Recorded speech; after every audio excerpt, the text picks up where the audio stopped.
na siya. Bot man sa bot, nag-umpisa na sa pare. Brother Eli, ito po ang tanong ko.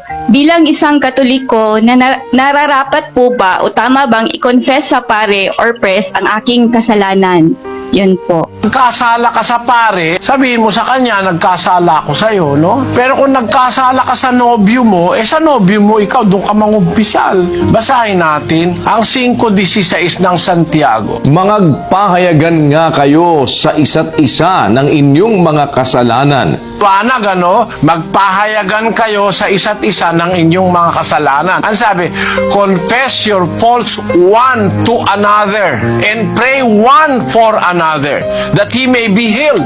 The effectual fervent prayer of a righteous man availeth much. Maliwanag, ipahayag nyo sa isa't isa ang inyong mga kasalanan. Sa Cebuanon, sabi, busa, magsinugiray ang usa ug usa kaninyo sa inyong mga sala, ug magampon ang usa alang sa usa, aron mga ayo kamo. Kita mo?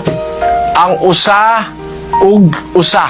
Halimbawa, nagkasala ka sa kaibigan mo doon ka mangungumpisal. Hingi ka sa kanya ng tawad kasi sa kanya ka nagkasala eh. Pero, pangunahin dapat, mangumpisal tayo sa Diyos. Siya una sa lahat eh.